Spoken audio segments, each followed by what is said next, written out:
Welcome back दोस्तों। My YouTube channel पॉनेस math में आपका स्वागत है। तो हम लोग फिजिक्स के लेक्चर कर रहे हैं, ठीक है। तो अभी रिसेंटली हम लोगों ने क्या किया, दो साउंड के चैप्टर जो थे, साउंड का जो एक चैप्टर, उसमें हमने कुछ दो वीडियो अपलोड किया, ठीक है। और हम लोगों ने अभी लेटेस्ट रिसेंटली प्रकाश चैप्टर चालू किया। इसमें हम लोगों ने क्या किया है, इससे पहले वाले वीडियो में एक एक टॉपिक पे क्या कर लिया, कवर कर लिया, ठीक है। इसमें हम लोगों ने क्या पढ़ा था, हम लोगों ने प्रकाश के बेसिक के बारे में जाना था और प्रकाश का जो रिफ्लेक्शन होता है उसके बारे में जाना था, ठीक है दोस्तों। तो आज हम स्टार्ट करते हैं प्रकाश के अगले बात को लेकर कि प्रकाश के परावर्तन तो हम लोगों ने पढ़ ही लिया है, प्रकाश का अपवर्तन क्या होता है। थोड़ा हम दर्पण के बारे में आज जानेंगे कि दर्पण में भी कैसे फिगर्स बनते हैं, दर्पण कौन कौन से होते हैं, उनमें किस तरह का प्रतिबिंब बनता है, ठीक है। तो आज इन सब बातों पे चर्चा की जाएगी। तो और ये बहुत ही इंपॉर्टेंट लेक्चर है और ये प्रकाश बहुत ही इंपॉर्टेंट चैप्टर भी माना जाता है दोस्तों, ठीक है। आने वाले जो एग्जामिक एग्जाम्स है, जो हमारे रेलवे के अभी बहुत सारे एग्जाम्स होने वाले हैं, जिसके फॉर्म अप्लाई हो रहे हैं, आरपीएफ हुआ, अभी जल्दी यहाँ पे एलपी हुआ है, ठीक है, अप्लाई। तो उसके लिए बहुत सारे इंपॉर्टेंट सेशन है। और ये एसएससी में जो भी पूछे थे, सीएचएसएल, सीजीएल, एमटीएस में, तो वहां से फिजिक्स पूछे जाते हैं। और फिजिक्स में जो चैप्टर है लाइट, यहाँ से क्वेश्चन तो पुट किए ही जाते हैं, ठीक है दोस्तों। तो स्टार्ट करते हैं बिना किसी बकवास के। तो हम लोगों ने परावर्तन के बारे में पढ़ लिया था, ठीक है। अब जो अगला हेडिंग है हम लोग का, तो नेक्स्ट हेडिंग हम लोग का रहेगा प्रकाश का, अगला हेडिंग है प्रकाश का अपवर्तन, ठीक है। तो आज हम पढ़ेंगे प्रकाश का अपवर्तन, ठीक। तो प्रकाश का अपवर्तन क्या होता है दोस्तों, इससे पहले हम लोगों ने क्या पढ़ लिया था, प्रकाश का परावर्तन पढ़ लिया था, ठीक है। तो प्रकाश का परावर्तन हम लोगों ने कवर कर लिया है। अब हम पढ़ेंगे प्रकाश के अपवर्तन के बारे में, ठीक है, जिसको हम क्या बोलते हैं, refraction of light, refraction of light, ठीक है। क्या बोला जाता है इसको, रिफ्रैक्शन ऑफ लाइट बोला जाता है दोस्तों, ठीक है। तो रिफ्लेक्शन ऑफ लाइट हम लोगों ने पढ़ लिया है। तो आज हम पढ़ेंगे रिफ्रैक्शन ऑफ लाइट। तो रिफ्रैक्शन ऑफ लाइट होता क्या है, जब प्रकाश किरणें एक माध्यम से दूसरे माध्यम में इंटर करती हैं तो अपने वास्तविक पथ से क्या होती हैं, विचलित हो जाती हैं। और यही घटना क्या कहलाती है, रिफ्लेक्शन ऑफ लाइट कहलाती है, ठीक है। तो देखिएगा ध्यान से दोस्तों, तो रिफ्लेक्शन ऑफ लाइट होता क्या, ठीक है। जो रिफ्लेक्शन ऑफ लाइट होता है, जब प्रकाश की किरणें, जब प्रकाश की किरणें एक माध्यम से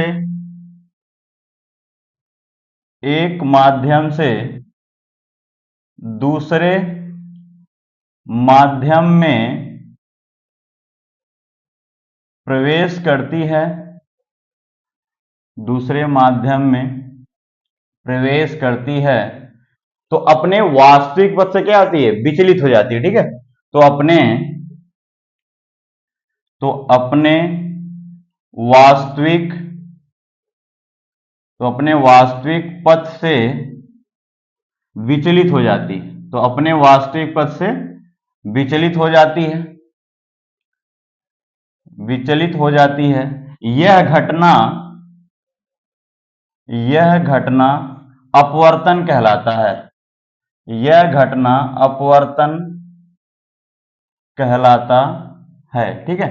अपवर्तन से बहुत सारे क्वेश्चन बनते हैं, देखिए दोस्तों, एक खास करके इसके सारे एग्जांपल, जिसके सारे एग्जांपल्स हम लोग अभी एक एक करके देखेंगे, बहुत ही बार पूछा गया, ठीक है, कि इसके एग्जांपल्स, अपवर्तन एग्जांपल क्या क्या होता है। अभी मैं दिखाऊंगा आपको इसके कितने ढेरों सारे एग्जांपल है, ठीक है। तो हमने कहा प्रकाश का अपवर्तन क्या होता है कि जब प्रकाश किरणें एक माध्यम से दूसरे माध्यम में प्रवेश करती हैं तो अपने वास्तविक पथ से क्या होती है, विचलित जाती है। और ये घटना क्या कहलाती है, प्रकाश का अपवर्तन कहलाती है। अब जैसे यहाँ पे आपको एक वर्ड दिख रहा होगा, माध्यम, ठीक है, एक माध्यम से दूसरे माध्यम में। अब ये माध्यम क्या है, थोड़ा ध्यान से देखिएगा, हमारे माध्यम दो होंगे, एक सघन माध्यम और एक क्या होगा, विरल माध्यम। सघन माध्यम क्या होगा, जहां पे अणु क्या होंगे, बहुत पास पास होंगे, वो हमारा सघन माध्यम कहलाता है।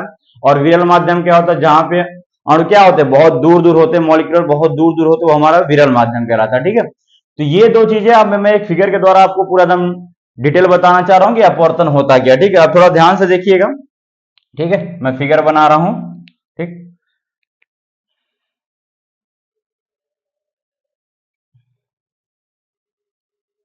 ठीक, इसमें आपके दो फिगर बनेंगे और दोनों द्वारा हम समझेंगे अपवर्तन के सारे प्रोसेस क्या होते हैं, ठीक है। देखिएगा ये हमारे फिगर, ठीक है। तो अब आप यहाँ पे दो माध्यम लोगे, एक सघन माध्यम लोगे और एक क्या लोगे, विरल माध्यम लोगे, ठीक है। अब ध्यान से देखो दोस्तों, अगर मैंने इसको मान लो ले लिया सघन माध्यम, ठीक है, ये हमारा है सघन माध्यम, ठीक है। अगर ये सघन है तो इसको क्या लेना पड़ेगा, आपको विरल लेना पड़ेगा। अब इसी का अपोजिट कर दो, सेकंड वाले में क्या है, सेकंड वाले हमने इसको सघन माना, तो सेकंड वाले में इसको क्या मानोगे आप? विरल मानोगे। इसको आप विरल मान लो और इसको क्या मान लो आप? सघन मान लो। तो आप दोनों से समझिएगा ध्यान से कि सघन, विरल, विरल और सघन में क्या प्रोसेस होता है, ठीक है। आप जैसे कि देखिएगा, अब यहाँ पे क्या होगा, जब प्रकाश किरणें क्या होती है, एक माध्यम से दूसरे माध्यम में इंटर करती हैं तो अपने मार्ग से क्या होती हैं? विचलित हो जाती हैं। और यह प्रक्रिया हमारा क्या कहलाता है? प्रकाश का अपवर्तन कहलाता है। अब ध्यान से देखिएगा, अब देखिएगा, ये प्रकाश इंटर होता है, ठीक है, प्रकाश इंटर हुआ। अब देखिएगा, प्रकाश इंटर हुआ। अब प्रकाश का जो वास्तविक पथ है दोस्तों, ठीक है, जो प्रकाश का वास्तविक पथ वो ये है, उसको अपने पथ से निकल जाना चाहिए था। लेकिन यहाँ पे क्या कह रखा है, जब वो एक माध्यम से दूसरे माध्यम में प्रवेश करती है तो क्या होती है? वास्तविक पथ से क्या होती है? विचलित होती है। तो अपने वास्तविक पथ से क्या हो रही है? विचलित हो जाएगी। और सघन से विरल में आ रहा है, तो जब वास्तविक पथ से विचलित, जब सघन से विरल में आता है तो अभिलंब से क्या होता है? दूर हट जाता है। तो ये हमारा दूर हट जाता है, ठीक है। तो इंटर करता है, इंटर करने के बाद आपका क्या होता है? इस तरह से निकल जाता है, ठीक है। ये हमारा कहलाता है अभिलंब। ये हमारा है अभिलंब, जिसको हम नॉर्मल भी बोलते हैं, ठीक है। ये हमारा क्या है? अभिलंब है, ठीक है। तो ये होता है जब सघन से विरल में आता है तो अभिलंब से दूर हट जाता है। अब इसका अपोजिट हमारा यहाँ पे होगा, देखो ध्यान से। अब विरल में से इंटर कर रहा है, अब जब विरल से इंटर करेगा तो ये इंटर किया, अब उसका जो एक्चुअली पथ दोस्तों ये है, उसको अपने पथ से क्या हो जाना चाहिए था? निकल जाना चाहिए था। लेकिन अपवर्तन में क्या होता है? अपने पथ से क्या होता है? अपने जो वास्तविक पथ से होता है उससे क्या होती है? वो विचलित हो जाती है।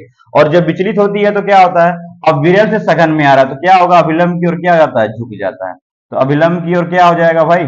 झुक जाएगा। तो ये हमारा होता है अपवर्तन के वो, ठीक है। इसको हम बोलते हैं अभिलंब। इसको क्या बोला था दोस्तों? इसको हम अभिलंब बोलते हैं, ठीक है। आप थोड़ा ध्यान से देखिएगा, तो जैसे मैंने अभी आपको एक बात बताई, जैसे यहाँ पे देखो मैं लिख रहा हूं कि जब सघन से विरल में आएगा, ध्यान दीजिएगा, ये बहुत बार पूछा हुआ क्वेश्चन है।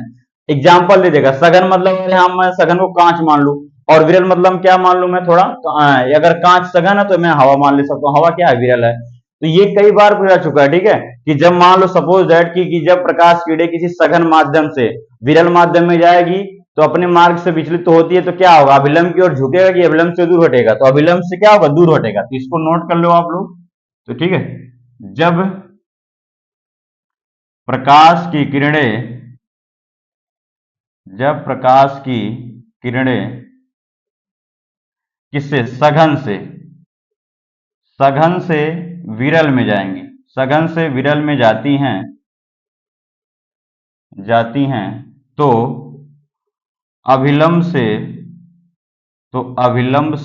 दूर हट जाती हैं, ठीक है, अभिलंब से दूर हट जाती हैं। ये बहुत इंपॉर्टेंट है, ठीक है, इस बात को आप समझिएगा कि जब प्रकाश किरणें सघन से विरल में जाती है तो अभिलंब से क्या होती है? दूर हट जाती है। अब इसका अपोजिट यहाँ पे है कि जब प्रकाश किरणें, इसका ठीक अपोजिट, जब प्रकाश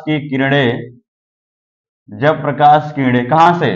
विरल से सघन में आ रहा है, ठीक है, विरल से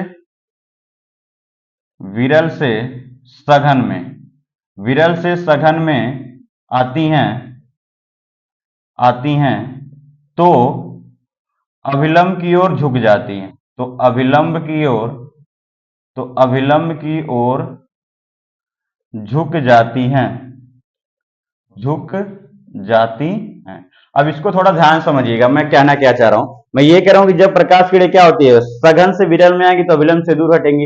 इस पे क्वेश्चन बनता कैसे है? क्वेश्चन में कह देगा कि प्रकाश किरणें अगर हम कांच से हवा में प्रवेश कराएं तो क्या होगा? अभिलंब की ओर झुकेगा कि अभिलंब से दूर हटेगा? तो यहाँ पे कांच क्या बनेगा? सघन बनेगा, हवा क्या बनेगा? विरल बनेगा। तो अभिलंब से क्या हो जाएगा? दूर हट जाएगा। इसी का अपोजिट पूछ लेगा तो माध्यम उसमें क्या रहता है? उसमें विरल सघन नहीं बोलेगा, वहां पे कोई भी माध्यम दे देगा, ठीक है। जैसे कांच पानी कह दिया, कांच हवा कह दिया, हवा पानी कह दिया, पानी हवा कह दिया, तो आपको पता होना चाहिए कौन सघन है कौन विरल है। तो ये बात आपको याद रखनी है, ठीक है। इस बात को आप थोड़ा रखिएगा, जब क्या होगा? जब सघन से विरल में जाएगा और विरल जब सघन में जाएगा तो अभिलंब से दूर कब हटता है और अभिलंब की ओर कब झुकता है, ठीक है। अब आपको इसको थोड़ा याद करने का मैं ट्रिक बता रहा हूं, उसको थोड़ा ध्यान दीजिएगा, ठीक है। अब जैसे सपोज दैट कर लो ये सघन है और ये विरल है। सघन को मान लो, सघन मतलब क्या होता है? जो चीजें बहुत ज्यादा हो, जो चीजें क्या हो? बहुत ज्यादा हो। और विरल मतलब क्या होता है? जो बहुत कम हो, पास पास मतलब दूर दूर हो। सघन मतलब आप मान लो थोड़ा अमीर आदमी, ठीक है, सघन आदमी, सघन मतलब क्या मान लो? अमीर आदमी।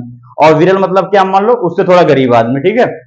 अब देखो ध्यान से, अब जाहिर सी बात है भाई, अब अगर ये गरीब आदमी, सॉरी, अगर ये अमीर आदमी इस गरीब आदमी के पास आएगा, विरल मतलब क्या होता है? थोड़ा दूर दूर मतलब गरीब मान लो। अगर ये सघन आदमी अगर ये अमीर आदमी इस गरीब के पास आ गया तो क्या इससे पास जाएगा, इससे दूर हटेगा? हमेशा आप देखोगे कि बहुत ज्यादा अमीर आदमी क्या होता है, गरीब उससे दूर हटता है। समझ में आ रहा है? एक ट्रिक मैं बता रहा हूँ, ठीक है। तो आप सघन को अमीर मानो, विरल को क्या मानो, गरीब मानो। तो सघन अगर ये अमीर गरीब के पास आएगा दूर हटेगा, और अगर ये गरीब माना गया और ये क्या माना गया, सघन को अमीर माना गया, ठीक है। आप इसको नोट कर लो। विरल को आप क्या मान लो, गरीब मान लो, ठीक है। विरल को क्या मान लो, आप गरीब मान लो, और सघन को क्या मान लो, आप अमीर मान लो, ठीक है। अगर अमीर गरीब के पास आ गया तो दूर हटेगा, और अगर ये गरीब किसके पास आए, अमीर के पास आए, भाई अब गरीब अमीर आदमी के पास जाता तो क्या आता भैया, झुक जाता, प्रणाम भैया। बात समझ में आ रही नहीं आ रही?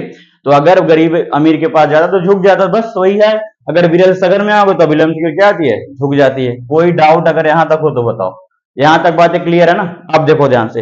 अब अगर यहां तक बातें क्लियर है, अब हम यहाँ पे थोड़ा सा देखा, देखो अगर जो किरणें आती हैं, ठीक है, थोड़ा मैं इसको इरेज करता हूं, ठीक है, ध्यान से देखना,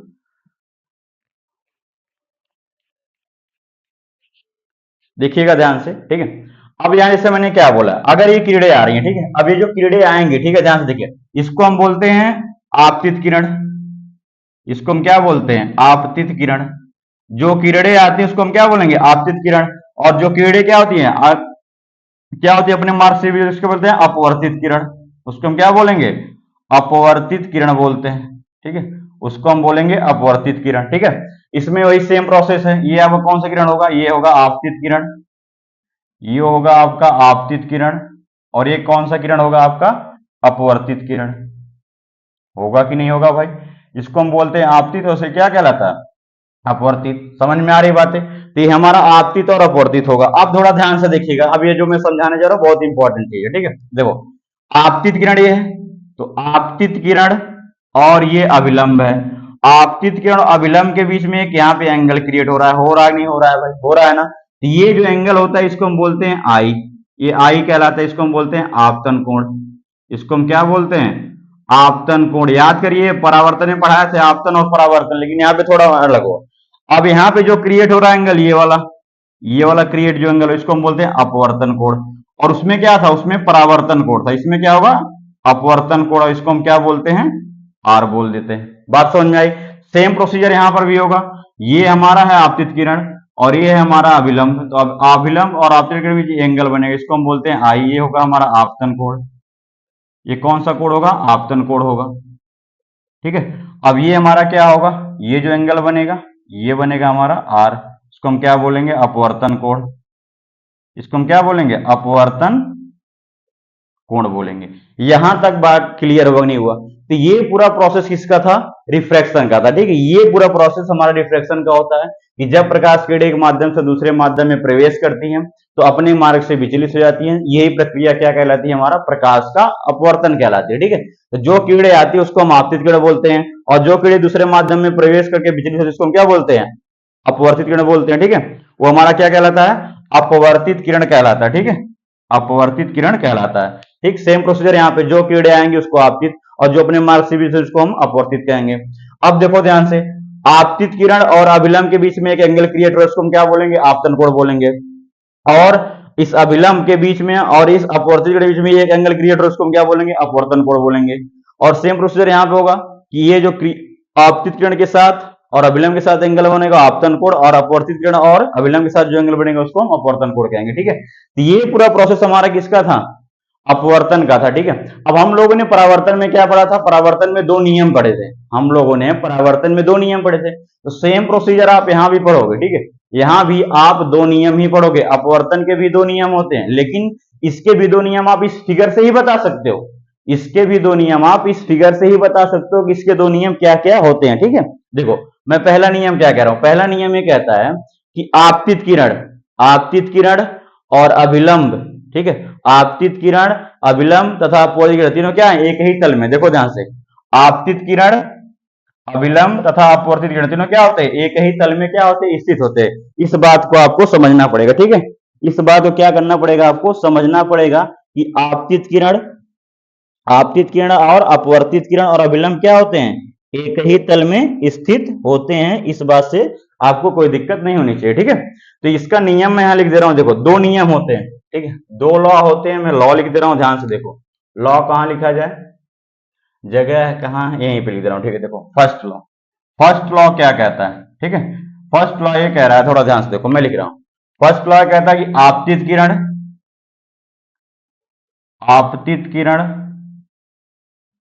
कामा अपवर्तित किरण, आपतित किरण कामा अपवर्तित किरण और अभिलंब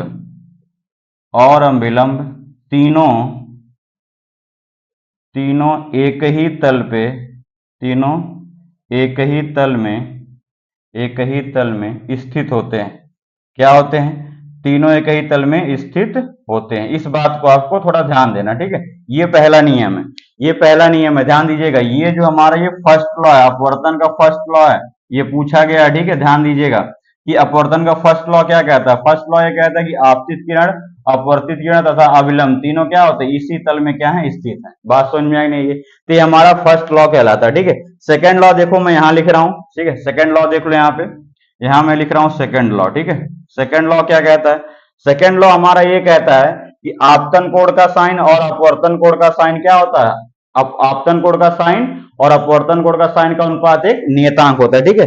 आपतन कोण का साइन तथा अपवर्तन कोण का साइन, ध्यान देखिएगा। आपतन कोण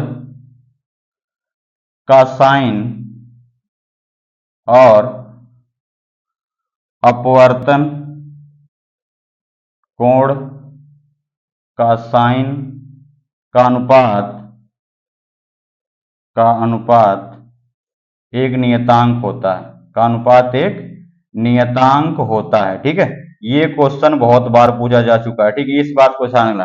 सेकेंड लॉ हमारा क्या कहता है? सेकेंड लॉ हमारा ये कह रहा है कि आपतन कोण का साइन तथा अपवर्तन कोण का साइन क्या होता है, एक अनुपात एक नियतांक होता है, ठीक है।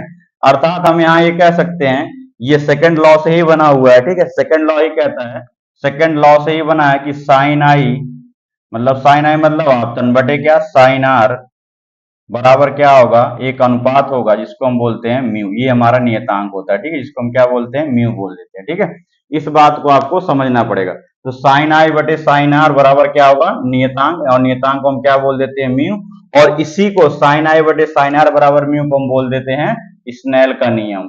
कौन सा नियम बोलते हैं दोस्तों?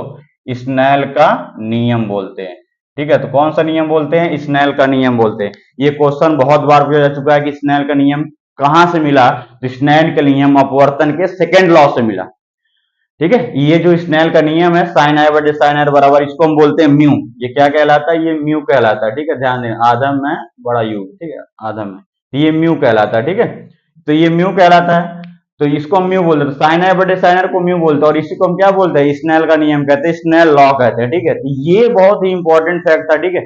ये बहुत ही इंपॉर्टेंट फैक्ट था हमारे लिए, अपवर्तन भी बहुत इंपॉर्टेंट है। और यहाँ से बहुत सारे एग्जाम्पल पूछे जाते हैं, यहाँ से जो पूछे जाते हैं बहुत सारे एग्जाम्पल पूछे जाते हैं, ठीक है। अभी मैं आपको एक एक करके दिखाऊंगा कि एग्जाम्पल कौन कौन से पूछे जाते हैं, ठीक है।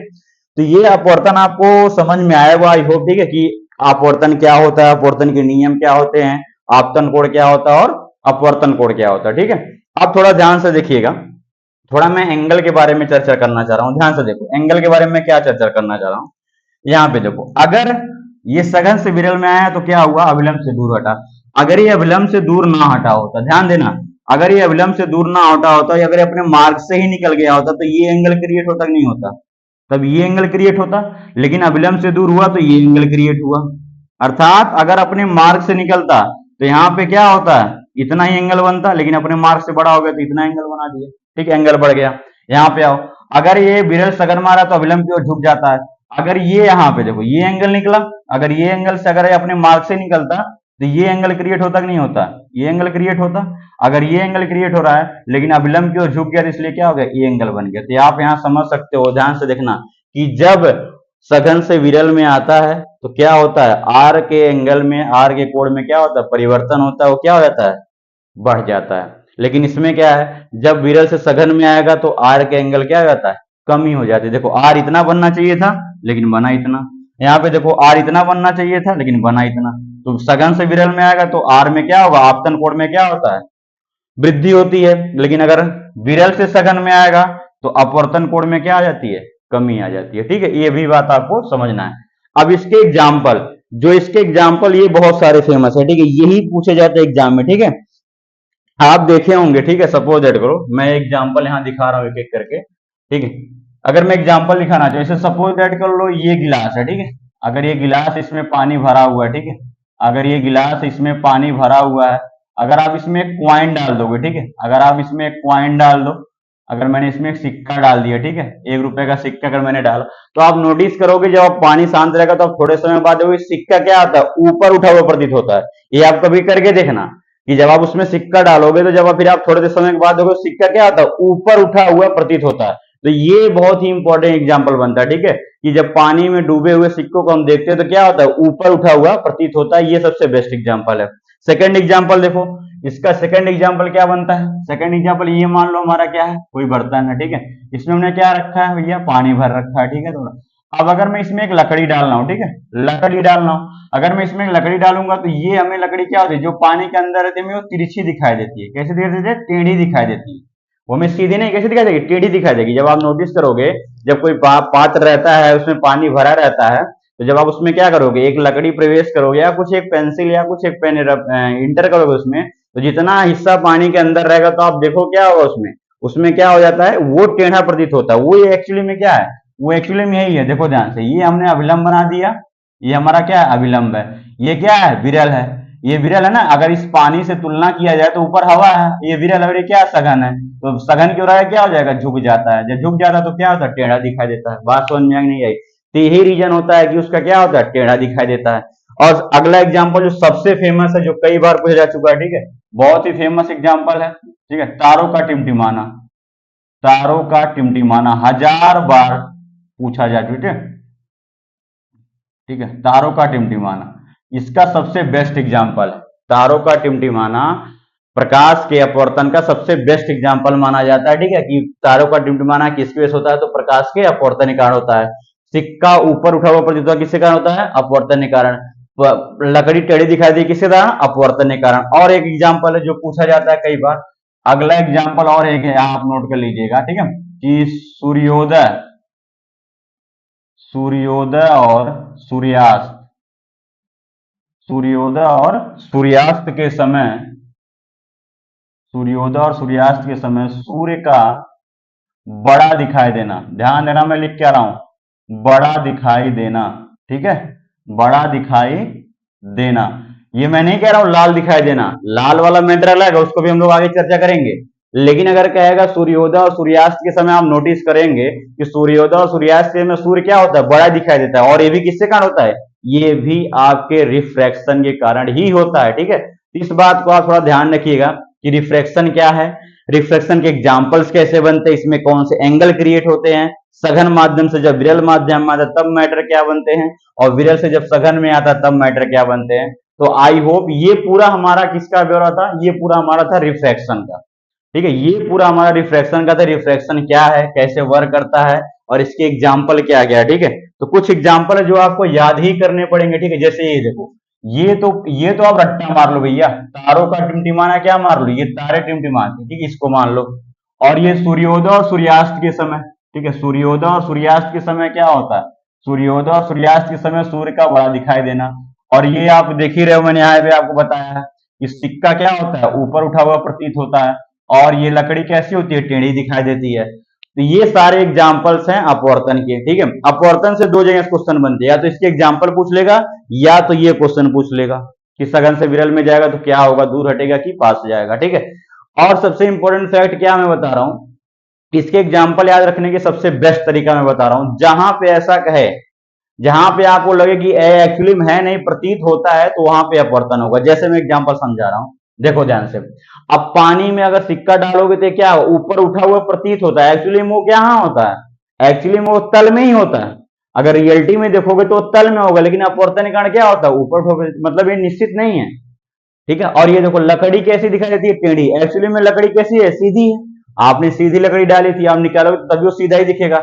एक्चुअली में सीधी है, लेकिन दिखाई कैसे दे रही है, उल्टी दिखा, मतलब उल्टी कह रहे हैं, टेढ़ी दिखाई दे रही है। तो ये भी एग्जाम्पल क्या है, एक्चुअली में सूर्योदय सूर्यास्त के समय क्या होता है, बड़ा नहीं होता सूर्य, सूर्य हमेशा एक ही आकार का।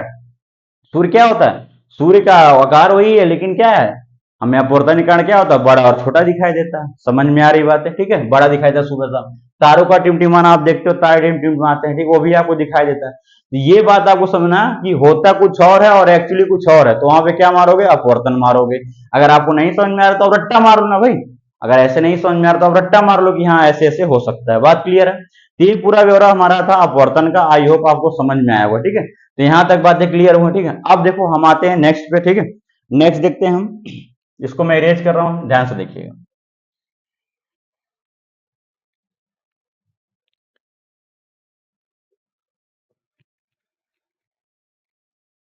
यहां से क्वेश्चन बहुत अच्छे बनते हैं ना भाई। सबसे इंपॉर्टेंट तो इसके एग्जाम्पल्स बनते हैं, और सेकंड एग्जाम्पल इसके माध्यम को लेके बन जाता है। तो इन सब बातों को आप थोड़ा ध्यान रखना, ठीक है, क्योंकि ये क्वेश्चन पूछे गए हैं। आप तब जब ये प्रकाश चैप्टर खत्म होगा ना, तो आप किसी भी एग्जाम के पेपर को उठाना जहां से प्रकाश से क्वेश्चन पूछे गए हैं, इस बात का मैं दावा कर सकता हूं कि सारे क्वेश्चन आप बना लोगे, इसमें कोई दो राय नहीं। बस टर्म एंड कंडीशन आपको थोड़ा ध्यान से पढ़ना, जो चीजें मैं बता रहा हूँ, जो चीजें मैं आपको समझा रहा हूं, उसको आपको समझना पड़ेगा, ठीक है, तभी जाके आप सारे क्वेश्चंस कर पाओगे, ठीक है। अब थोड़ा ध्यान से देखिएगा, ठीक है, जो मैं बताने जा रहा हूं। अब बारी हम लोगों को पढ़ने की दर्पण की, ठीक है। अब देखिएगा ध्यान से, अब यहां से हम पढ़ेंगे दर्पण के बारे में, ठीक है। तो ये हमारा, अब देखिएगा यहां से स्टार्ट होगा हमारा दर्पण, ठीक है। दर्पण हो, इसको हम क्या बोलते हैं, मिरर, ठीक है। ये हमारा मिरर है। अब देखिएगा मिरर कितने प्रकार के होते हैं, दो प्रकार के, ठीक है। अगर हम मिरर की बात कर लें दोस्तों, तो मिरर हमारे दो प्रकार के होते हैं, ठीक है। पहला क्या है, ठीक है, फर्स्ट है हमारा समतल दर्पण, ठीक है। फर्स्ट क्या है, समतल दर्पण, ठीक है, इसको हम बोलते हैं प्लेन मिरर। क्या बोलते हैं हम, प्लेन मिरर बोला जाता है, ठीक है। सेकंड क्या है, सेकंड होता है हमारा स्फेरिकल मिरर, गोली दर्पण। सेकंड क्या है, गोलीय दर्पण, इसको हम क्या बोलते हैं, स्फेरिकल मिरर, ठीक है। इसको हम क्या बोलते हैं, स्फेरिकल मिरर बोला जाता है, ठीक है। तो ये दो प्रकार के हमारे दर्पण होते हैं। क्या होता है, एक होता है आपका समतल दर्पण, और एक क्या होता है आपका, एक होता है आपका स्फेरिकल मिरर, ठीक है। अब थोड़ा ध्यान से देखिएगा। अब ये जो स्फेरिकल मिरर है, ठीक है, इसके भी दो टाइप हैं। ये स्फेरिकल मिरर, इसके भी कितने टाइप हैं, दो टाइप हैं, ठीक है। मैं यहाँ पे दिखा रहा हूं, इसके भी आपके दो टाइप मिलेंगे। पहला मिलेगा आपको अवतल दर्पण, अवतल दर्पण, इसको हम बोलते हैं कॉनकेव, कॉनकेव मिरर, ठीक है, कॉनकेव मिरर। इसका सेकंड पार्ट है, ये ए पार्ट है, और इसका सेकंड पार्ट है हमारा उत्तल दर्पण। इसका सेकंड पार्ट क्या है हमारा, उत्तल दर्पण, इसको हम क्या बोलते हैं, कॉन्वेक्स मिरर। क्या बोला जाता है, कॉन्वेक्स मिरर बोला जाता है, ठीक है। तो ये हमारे मुख्यतः दो, समतल और गोली। लेकिन अगर गोली को देखेंगे, दो टाइप में बांटा गया, कौन कौन से, अवतल दर्पण और उत्तल दर्पण में, ठीक है, कॉनकेव और कॉन्वेक्स में, ठीक है। अब इसका एक और नाम है, ठीक है, इसका एक और नाम है लिख रहा हूं, इसको हम बोलते हैं अभिसारी दर्पण, ठीक है। अभिसारी क्यों बोला जाता है, जब हम लोग इसको भी डिटेल में देखेंगे। इसका एक और नाम क्या है, अभिसारी दर्पण, ठीक है। और इसका एक नाम और क्या है, इसका एक नाम है अपसारी दर्पण। क्या बोलते हैं इसको, अपसारी दर्पण। ये भी नाम याद रखिएगा, इस पे भी सवाल बन जाते हैं, ये नाम देकर ये नाम दे देता है, ठीक है, अभिसारी और अपसारी, ठीक है। इसको बोलते हैं हम कन्वर्जिंग मिरर, कन्वर्जिंग, और इसको बोलते हैं डाइवर्जिंग, ठीक है, इसको बोला जाता है डाइवर्जिंग, ठीक है। ये हमारा कन्वर्जिंग मिरर होता है, वो मतलब डाइवर्जिंग। अब बात करते हैं समतल दर्पण की, ठीक है। अब थोड़ा ध्यान से देखिएगा, ठीक है। अगर हम समतल दर्पण की बात कर लें, ठीक है, कि समतल दर्पण क्या है, कैसे फिगर बनाता है, सबसे इंपॉर्टेंट ये इसका फिगर कैसे बनता है। तो देखिएगा, सॉरी, देखो, अगर हम समतल दर्पण की बात कर लें, ठीक है, अगर हम समतल दर्पण की बात कर लें दोस्तों, तो समतल दर्पण हमेशा आभासी, आभासी का एक नाम काल्पनिक भी होता है, ठीक है। ये हमेशा आभासी, काल्पनिक, ये एक ही बात है, सीधा और वस्तु के बराबर, और वस्तु के बराबर बनाता है, ठीक है। इसमें कैसे प्रतिबिंब बनता है, अगर इसके प्रतिबिंब की बात करेगा तो कैसे बनता है इसका प्रतिबिंब, इसका जो प्रतिबिंब होता है कैसे बनता है दोस्तों, तो प्रतिबिंब बनेगा कैसे, आभासी बनेगा, इसको हम काल्पनिक कहते हैं, सीधा बनता है और वस्तु के बराबर बनता है, 1000 बार पूछा जा चुका है। इसको आप याद रखिएगा कि समतल दर्पण में आभासी, सीधा और वस्तु के बराबर। इस बात को हमेशा याद रखना, हमेशा याद रखना, ठीक है। आभासी, जहां भी आभासी बनेगा, ठीक है, आभासी साथ हमेशा क्या आएगा, सीधा आएगा। आभासी के साथ कभी उल्टा आ ही नहीं सकता है भाई। आप इसको याद रखने का सबसे बेटर तरीका है कि आप जब कुछ आभास करते हो, आभास मतलब समझ रहे हो ना, इमेजिन। जब आप इमेजिन करते हो तो क्या इमेजिन करते हो? अच्छी अच्छी बातें इमेजिन करते हो, सीधी सीधी बातें इमेजिन करते हो। काश करोड़पति बन जाए, होता नहीं होता? काश करोड़पति बन जाए, या कुछ आपका जो भी मतलब ड्रीम लाइफ होता है आप उसको जीना चाहते हो, तो वो आप इमेजिन कैसे करते हो? पॉजिटिव इमेजिन करते हो, सीधा सीधा इमेजिन करते हो। कैसे करते हो? सीधा सीधा इमेजिन करते हो। तो जब आप सीधा, आभास मतलब इमेजिन करना, आभास मतलब क्या होता है? इमेजिन करना। आभास कैसे करते हो? सीधा करते हो। तो जहां भी आभास आएगा, इससे बहुत सारे ऑप्शन एलिमिनेट हो जाते हैं। कि जब भी आप देखो, कभी कभी सवाल पूछता है कि कैसे प्रतिबिंब बनता है, प्रतिबिंब का तो आभास के साथ अगर उल्टा आ जाए तो वो ऑप्शन हमेशा गलत होता है। ऑप्शन क्या था? वो उल्टा हमेशा गलत होता है। आभास के साथ हमेशा क्या आएगा? सीधा आएगा। ये बात आप नोट करके रख लो, ठीक है? ये बात बहुत इंपॉर्टेंट है कि आभासी प्रतिबिंब जहां बनेगा वो हमेशा सीधा अपने साथ बनाएगा, ठीक है?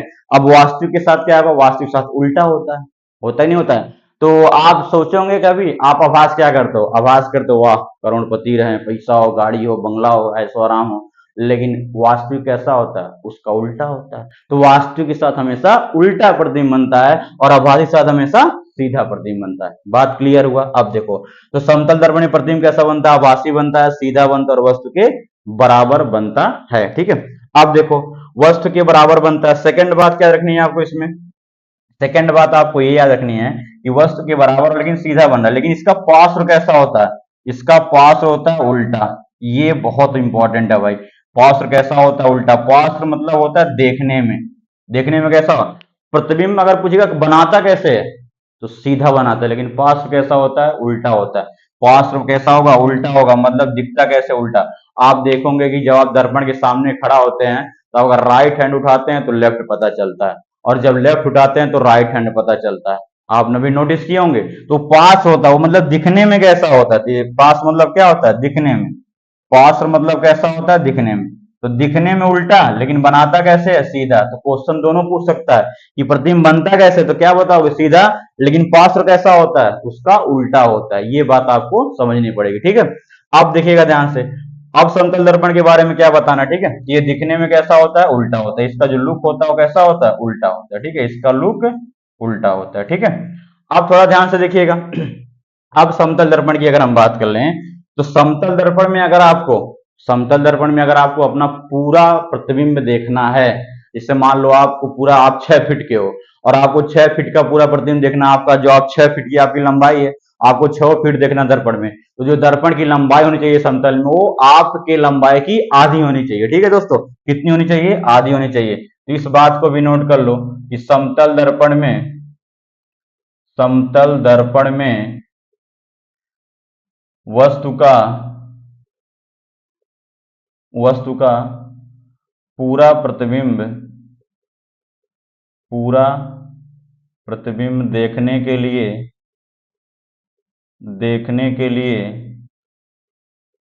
दर्पण की लंबाई दर्पण की लंबाई कामा वस्तु की वस्तु की लंबाई की आधी होनी चाहिए। क्या होनी चाहिए? आधी। आधी होनी चाहिए। बात समझ में आने यही, आधी होनी चाहिए, ठीक है? इस बात को आपको समझना है।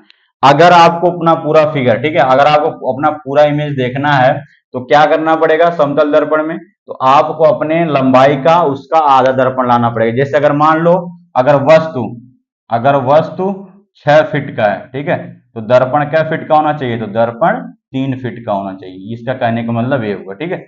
इसका कहने का मतलब यही हुआ कि अगर वस्तु आपका 6 फीट का है, अगर आपकी शरीर की लंबाई 6 फीट है, ठीक है, तो आप 3 फीट के दर्पण में ही अपना पूरा फिगर देख पाओगे। ये किसके अकॉर्डिंग होता है? समतल दर्पण में बताया जाता है, ठीक है? अगला बात देखो, अगला अगर हम बात समतल दर्पण ही कर लें, ठीक है?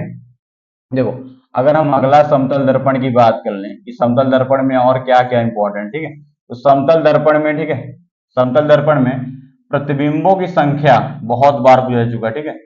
प्रतिबिंबों की संख्या, समतल दर्पण में प्रतिबिंबों की संख्या का जो फार्मूला होता है क्या होता है? 360/θ-1 होता है, ठीक है?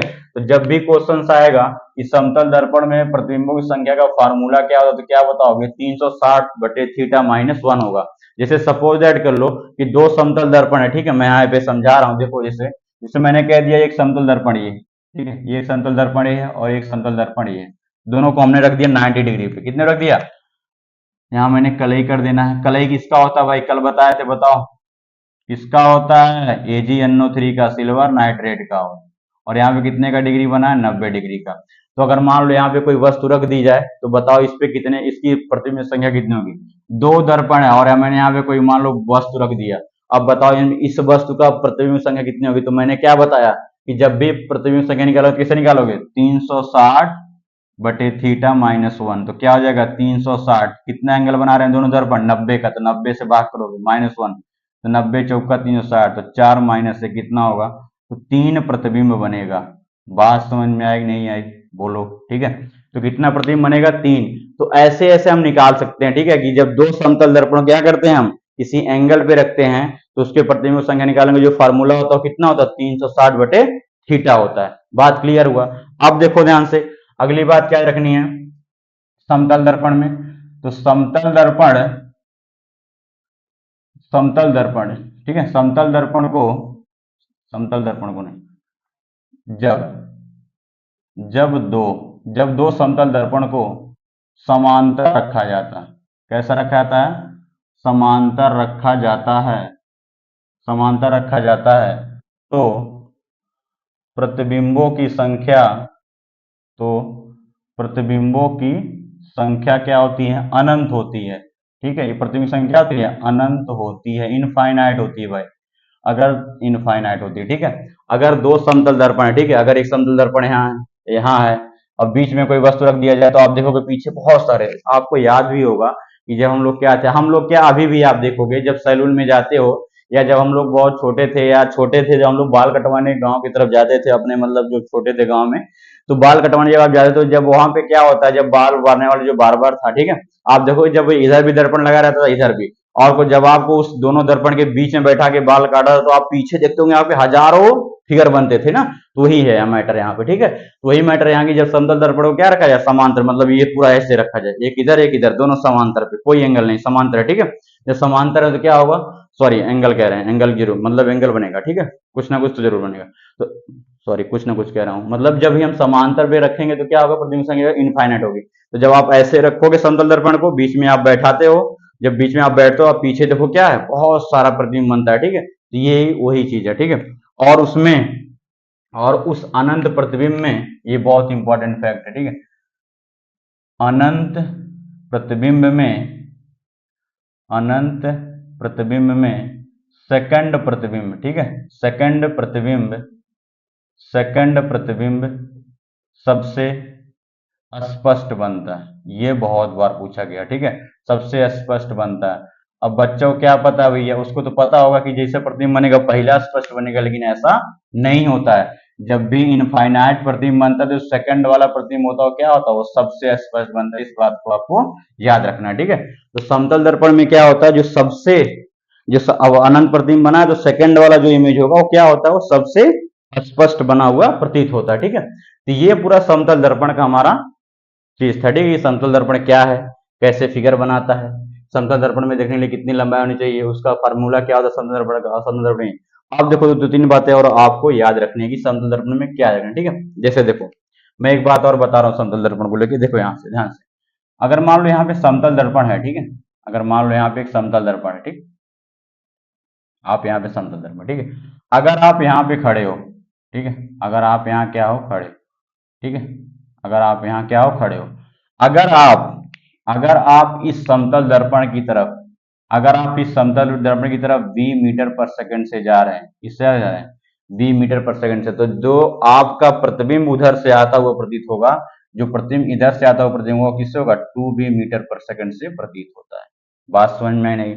ये समतल दर्पण की कुछ क्वालिटी है कि जब आप समतल दर्पण में v मीटर पर सेकंड, जैसे आप यहाँ खड़े हैं ऐसे, ठीक है, आगे समतल दर्पण लगा हुआ, आप यहाँ चलना प्रारंभ करते हैं, तो आप मान लो 10 मीटर पर सेकंड के वेग से जा रहे हो, तो जो उसमें आपका फिगर आता होगा प्रतीत होगा वो 20 मीटर पर सेकंड, मतलब अगर आप 20 से जाओगे तो 2v से जाएगा। ठीक है, समझ में आ रही बने? तो आप v मीटर पर सेकंड से जाओगे तो आपका फिगर किससे आएगा? 2v मीटर पर सेकंड से आएगा। अगर हम कह सकते हैं एग्जाम्पल के तौर पे, अगर आप 5 मीटर पर सेकंड से जाओगे तो आपका जो इमेज बनता है, जो इसमें आपका इमेज बनेगा, जो आपका फिगर बनता है, वो 10 मीटर पर सेकंड वेग से आता हुआ प्रतीत होता है। ये किसका एग्जाम्पल है? समतल दर्पण का। ठीक है, तो ये बहुत ही इंपॉर्टेंट फैक्ट है समतल दर्पण के, कि समतल दर्पण में क्या है, फिगर कैसे बनता है, कि इसमें प्रतिबिंब की संख्या कैसे निकाली जाती है, इनफाइनाइट कब बनती है, तो समांतर रखेंगे हम, प्रतिबिंब की संख्या कैसे निकालते हैं। ठीक है, ये बात रखनी है, ठीक है, ये बहुत इंपॉर्टेंट है भाई। बनाता कैसे है, तो बनाएगा आभासी, सीधा और वस्तु के बराबर, लेकिन दिखता कैसे है, दिखता तो भैया उल्टा है।